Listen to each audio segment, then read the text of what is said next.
much batteries in there.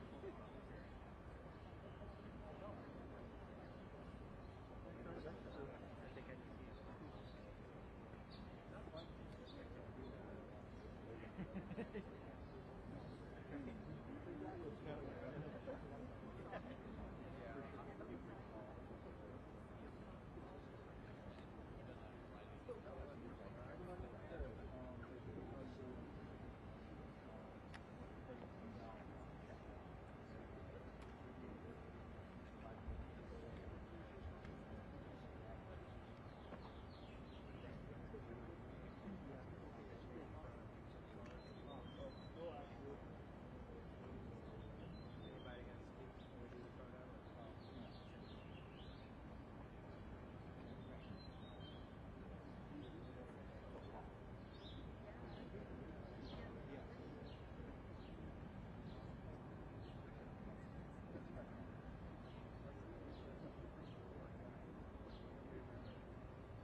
No, no, no. I'm running.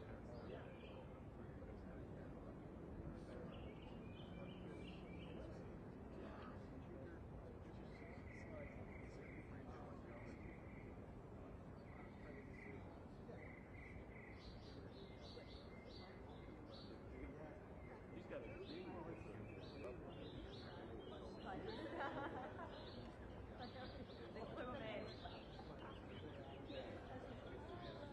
Em Português,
Not a bad idea. Done everything else.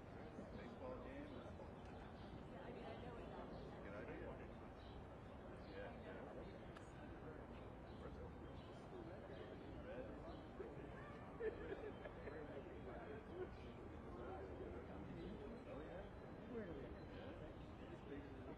It's crazy when you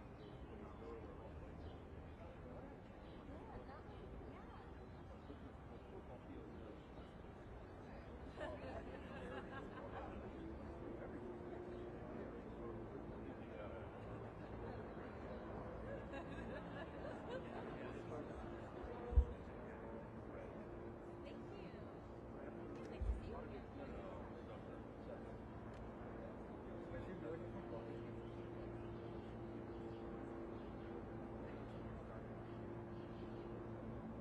I wasn't.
little hard red.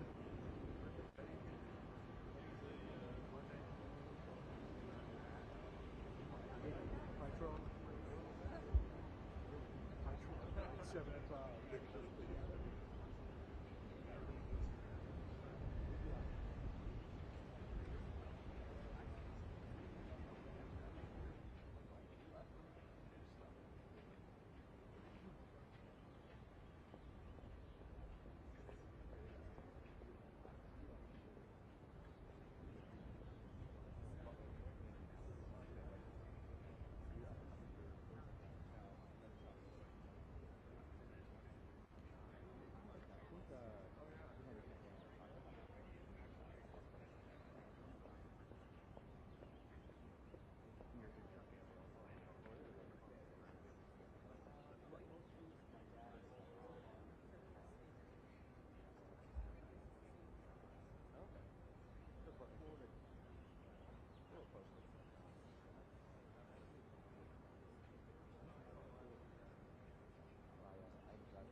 Yeah. Okay.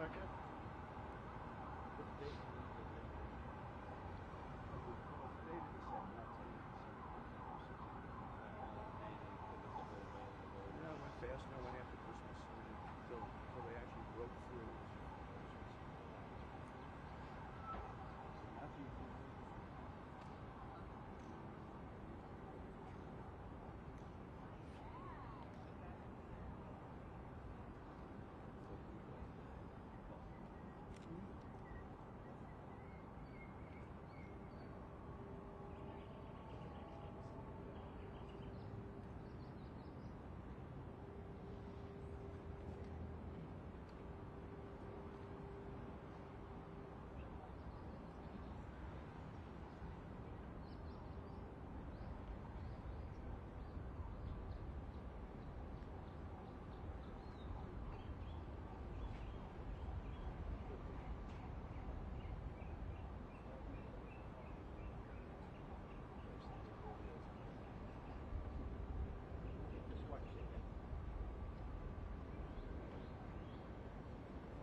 Hello, everybody. Oh, look who we have. Hello, everybody. Mr. President, great to see you. Nice to see you. I do know Roger. Good to see you again. Again for last night. Appreciate it. That was great last night. When you had those hostages there, that was great. Oh, those hostages, boy. You get a good look. They really, Yes, I did. they were fantastic. You were terrific. Thank you. You got the market seeing your brilliance. So. Yeah, that's up almost 7 points. 2,500 points. Nobody's ever heard of it. It's going to be a record. Amazing. Yeah. Will you make an announcement the next day? It's good. Yes, sir. Smart. The key is we're going to get the tax. Yes, sir. Absolutely. Thanks. Hello, everybody. How are you? These are nice cars.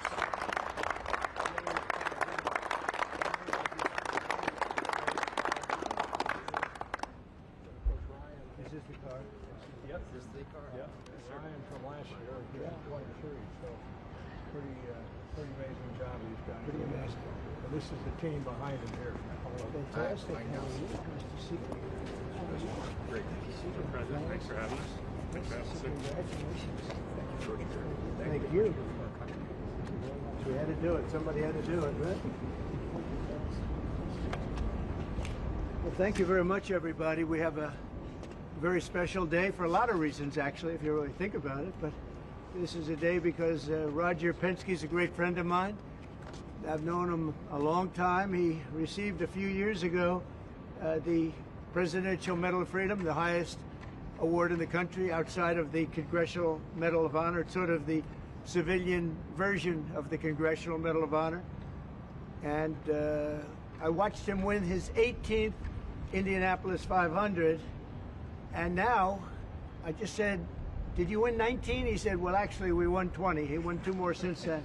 So that was like 5 years ago, and he won 2 more since then. And just well-deserving. If you look, Germany, Japan, the countries, they spend billions of dollars trying to win Indy. And I guess they do it sometimes, but not much. But he's done it 20 times, Phil. So he must know something about cars and racing, and trucks, too, by the way. He knows a lot about trucks. But he's been a very special guy, and he's brought some of our outstanding racing champions with tremendous courage and guts and grit. Hello, fellas. I didn't see you guys over there. That's a good-looking couple of teams, too. They have a lot of courage. And we'll see you in a second. So we're joined by the 2023-2024 NASCAR champion, Ryan Blaney. And Joey Logano. That's really fantastic, fellas. That's great. How fast do you get that car going? Like as an example, on average, how fast will you? About go? 190. About 190, you can have it. I don't want to go, but 190, that's fantastic. And on a straightaway, you'll go how much? About 190, 200. About 190 to 200. Well, it takes a special genetic, you know that, right? It's genes. Not only it's genes, really. Most people couldn't do that. Very few people could do it. The 2023 and 2024 Indianapolis 500 winner, Joseph Newgarden. Hey, Joseph.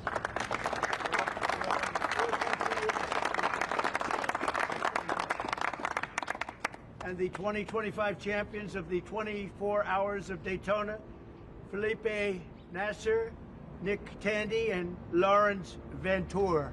Thank you, guys.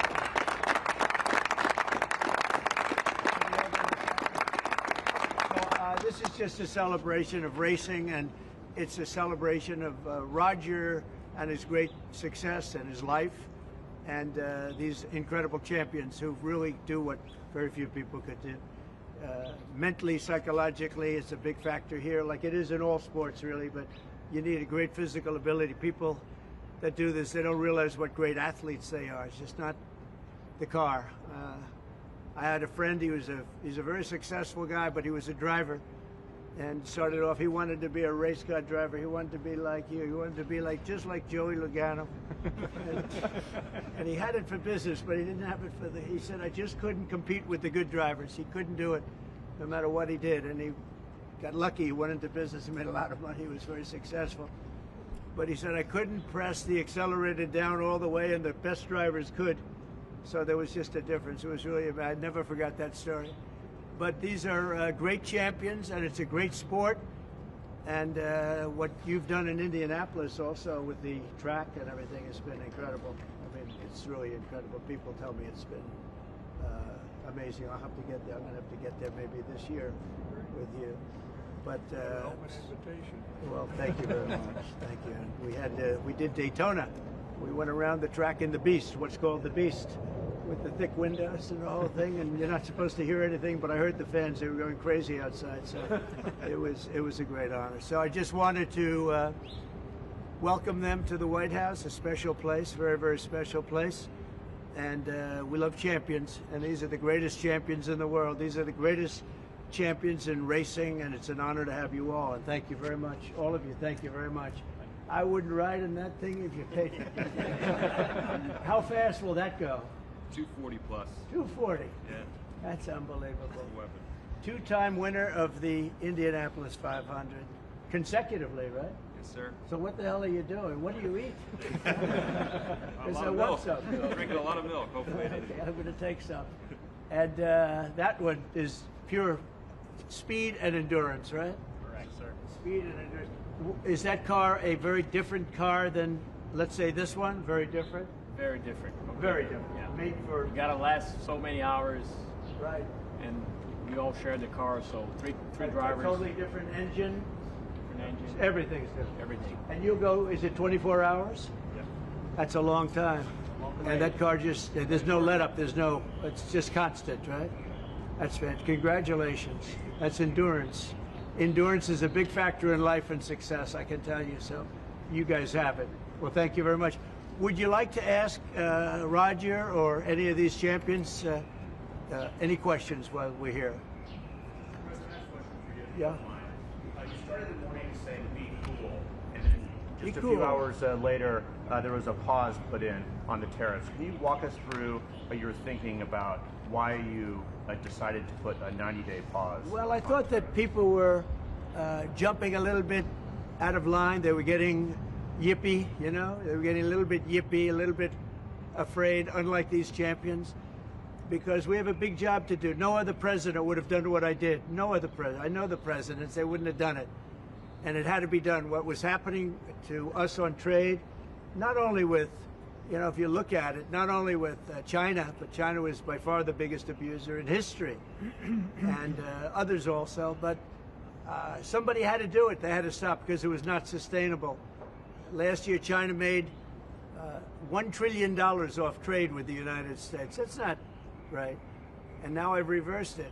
It's for a short period of time, but we made $2 billion. We're making now $2 billion a day.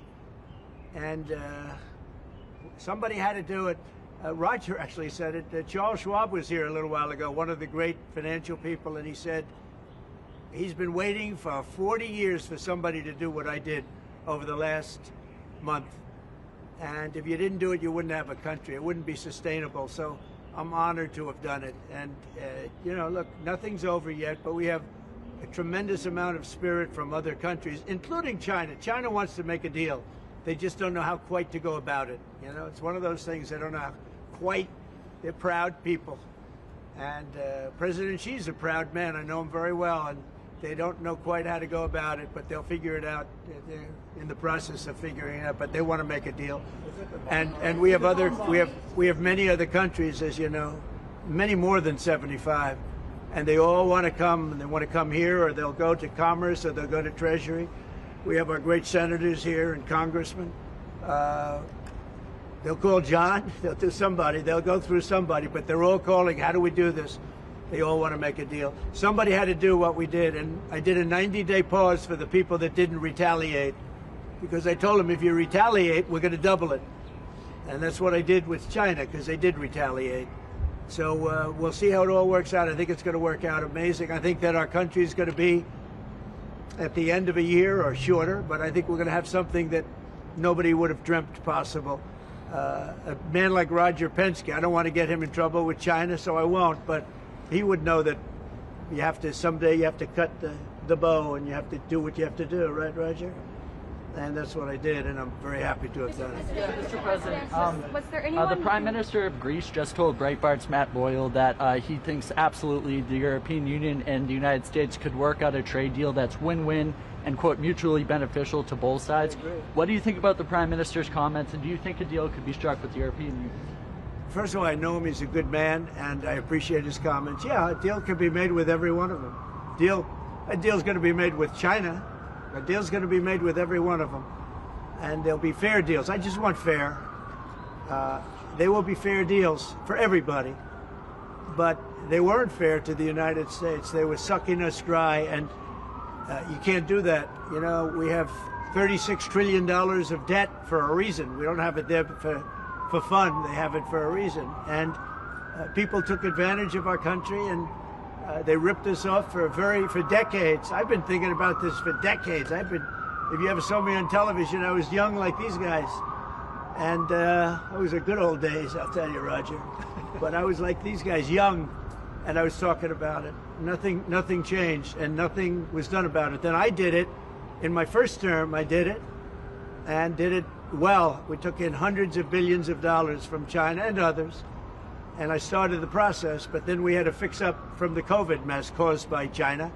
We had to fix up from that, and we did a good job of doing it. And when we handed back the reins after a rigged election, and when we handed back the reins, the stock market was higher than it was before COVID coming in. So, you know, we did a great job, but we didn't have time to do the big thing, which we're doing now.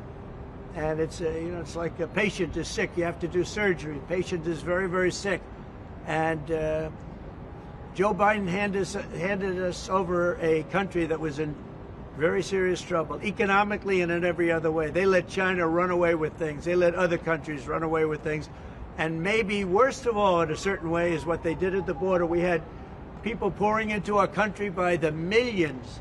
Many of them were murderers and drug lords and thieves and people from prisons from all over the world.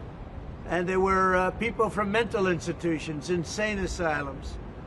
They were taking their mentally insane, and they were dumping them into our country. And I'll tell you, Tom Homan and Kristi Noem are doing a fantastic job in removing them. And now the courts, the Supreme Court just gave us numerous good rulings where we have to be able to get them out. You had other judges trying to take over the system. And think of it, they take over, they want these people coming back. Tren de Aragua from Venezuela, the Venezuela jails that cut off the fingers of a man in Colorado. They cut off his fingers because he called the police looking for help. They said, "Did you call the police?" He said, "Yes, I did." "Put your hand down," and they cut off the fingers. This is what they want to bring these people back now. And I want to thank the president of El Salvador for the job he's done, because that's the way it has to be done. And it's too bad. Yeah, please. Chuck Schumer and Nancy Pelosi, they've been talking about tariffs for decades. How come when these Democrat elites want tariffs, everything's hunky-dory, but when President Trump wants tariffs, all hell breaks loose? Do you see this double standard? I love this guy, whoever the hell that is. That's really nice. I appreciate that question. No, Chuck Schumer, Nancy Pelosi, everybody knew you had to do it, but they never had the guts to do it. It does take guts. It even takes guts for our country to go through it. That's why I say be cool. They were saying about, see, just be cool. It's going to work out. It's going to work out, and it's working out. I can tell you, working out maybe faster than I thought. But I said it's going to take a little conditioning. It's a transition to. It's really, I think it's a transition to greatness. It's going to be greatness. Our country is going to be. There'll be nothing like it, and people investing in our country, they're going to do better than they've ever done before. We have more car manufacturers, Roger, coming into our country now. Speaking of cars. We've never seen anything like it. And they're coming in because of the election, but they're coming in because of the tariffs, because they don't want to pay 25 or 50 or whatever it may be. They don't want to pay that. They can't pay that. We had 3 cancellations in Mexico, building a plant. They're all coming into the United States. Canada, they're coming in. From China, they're coming in from everywhere. And that's just cars. We have chip makers come. We're the biggest chip maker in the world from Taiwan, coming in, spending $3 billion to build plants, and mostly a big plant. This is a hell of a plant when you spend the kind of money that they're going to go $200 to $300 billion, not million. You know, you'd say million would be the right number. It's not. $200 to $300 billion. Think of that, $300 billion. If you look at Apple is going to spend $500 billion building a plant. They wouldn't be doing that if I didn't do this. They'd just keep building them in China. And that's unsustainable. It's not a pleasant thing to do, but I appreciate the question. And, you know, interestingly, Chuck Schumer and Nancy Pelosi, Crazy Nancy, they've wanted to do this for years, but they never had a president that had the guts to do it, because it does take guts, believe me. Was it the bond markets that persuaded you to reverse course? I was watching the bond market. The bond market is very tricky. I was watching it, but if you look at it now, it's beautiful. The bond market right now is beautiful. But yeah, I saw last night where people were getting a little queasy. I think everything had. Well, the big move wasn't what I did today. The big move was what I did on Liberation Day. We had Liberation Day in America. We're liberated from all of the horrible deals that were made, all of the horrible trade deals that were made. And I was helped by people just like this, senator, congressman, and friends, right? And we had great help in the Senate. Our Republican senators have been amazing. They stood tall. And likewise in the House. And John Thune has done an amazing job. Barrasso has done an amazing job. I mean, I can't think of a senator, really. We had tremendous support. We got a bill passed the other day with almost unanimous support in the Senate, and I think we're going to get that in the House, too. And I have to tell you that Mike Johnson is a great speaker. He's done a fantastic job. We had a majority of 1, now we have a majority of 7. And you don't realize how big 7 is until you have a majority of 1. 7 sounds like so much. But we're doing well. But Mike Johnson and John Thune have done a really great job. Mr. President, was there anyone who influenced your decision? Did you speak with anyone, you know, Jamie Dimon? Did you speak with anyone? Well, I watched Jamie Dimon on Maria Bartiromo's show this morning, and he was very good. He said that, actually made the statement to effect that something had to be done with the tariffs and trade. He said that. He said, look, you know, at some point, but he said something has to be done with tariffs and trade. He understood it. He's very smart and very a genius financially. He's done a fantastic job at the bank. And he knows that. Everybody knows that. Anybody that's even a little bit smart knows it. It wasn't sustainable what was happening. Somebody had to pull the trigger. I was willing to pull the trigger. This should have been done long ago. Just like Biden should have stopped the border long ago. I mean, allowed 21 million people plus into our country, many of whom should never have been allowed out of prisons and jails. They came out of prisons and jails from all over the world, and now we're getting them out, bringing them back to their countries. But it's should have never been done. Yeah, go ahead, please. Sir, would you consider exempting some U.S. companies, maybe some larger companies who have been hit hard in the markets the last few days during this 90 days? As time goes by, we're going to take a look at it. There are some that have been hard. There are some that, by the nature of the company, get hit a little bit harder, and we'll take a look at that. Yeah. How will you determine it over the next 90 days? Just instinctively, more than anything else. I mean, you almost can't take a pencil to paper. It's really more of an instinct, I think, than anything else. Credibility like, because you said that these tariffs would go into effect on Monday. You said no pause. But today there is a pause. So how can people believe your word today? It's not a question of that. You have to have flexibility. I could say, here's a wall, and I'm going to go through that wall. I'm going to go through it no matter what, and keep going, and you can't go through the wall. Sometimes you have to be able to go under the wall, around the wall, or over the wall. These guys know that better than anybody, right? You got to go around them sometimes. You're not going to go through them. So I consider, you know, I think in financial markets, because they change. Look how much it changed today. We went from, you know, pretty moderate today, but over the last few days it looked pretty glum, to, I guess they say it was the biggest day in financial history. That's a pretty big change. And I think the word would be flexible. You have to be flexible. Like he's asking the question about some companies. Some companies, through no fault of their own, they happen to be in an industry that is more affected by these things than others. You have to be able to show a little flexibility. And I'm able to do that. I'm going to say hello to these champions because they are great champions. I got to say hello. To avoid more escalation.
So we're going to do